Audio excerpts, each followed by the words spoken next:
What's happening, guys? It's Jack here from GolfMagic, back at Farley Golf Club, where today I'm testing the G410 Plus driver from Ping. It takes over from the highly popular G400 driver, and I've heard a lot of good things about this one. Let's go see how it performs out on the course.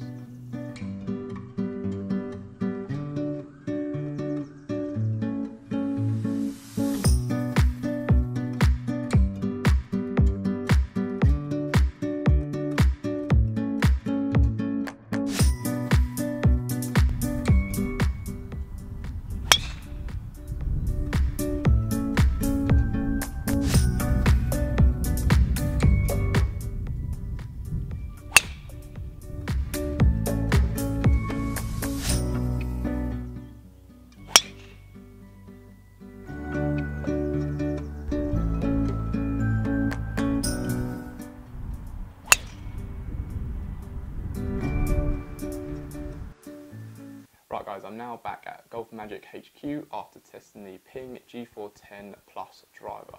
Now the G410 takes over from the Ping G400 driver, which was really popular in the market last year.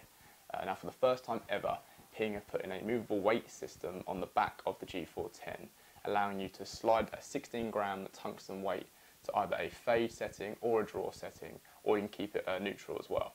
What that's going to do, that's going to adjust your shot by about 10 yards either way. So it's a really useful and quick tool for those players who are struggling pushing the ball out right or putting the ball left. It's really quick and easy to use. Now Ping have always been known for having really forgiving drivers, and that's why they've never really used a weight system before. But what they've done really cleverly, I think, this year is the movable weight system on the G410 is right at the back of the club. So what that does, it keeps the MOI really high, meaning you don't lose any of that forgiveness that you expect to get with a Ping driver. You also got that adjustable hosel as well if you want to play around with the degree of your driver a little bit too, so that's also very useful. Now I was testing the G410 Plus, but you can also get the Ping G410 SFT model. That stands for Straight Flight Technology, which is already set with a draw bias, so if you're a player really struggling with slicing the ball, then you've also got that option as well. Now getting on to my experience with the Ping G410, start off with the looks. Now the G410 Plus is slightly smaller than the G400 Max from last year, which I sort of preferred. But you've also got those turbulators on the club, and they've enhanced them from last year, so they're a little bit bigger. And Ping say that they make the club more aerodynamic and more efficient during contact. But if I'm honest, I'm not a massive fan of them. I prefer looking down and seeing a much cleaner head, so not keen on the turbulators there.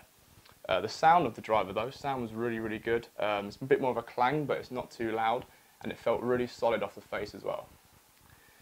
Now getting on to the performance of the G410, the important stuff. So this is definitely the most forgiving driver I've hit all year, and I mean that. Really easy to hit, and like I said, extremely forgiving too. So I've also got some SkyTrack averages for you guys to see, so you can get a bit more understanding of the details. I know you guys like seeing a bit more of the techie side of these drivers. So with the Ping G410, I averaged a ball speed of 154 miles per hour with a club head speed of 106 miles per hour. So good numbers there. My spin was pretty average there at 2,448 with a nice carry of 276 and a total yardage of 288 yards. So some really impressive stats there.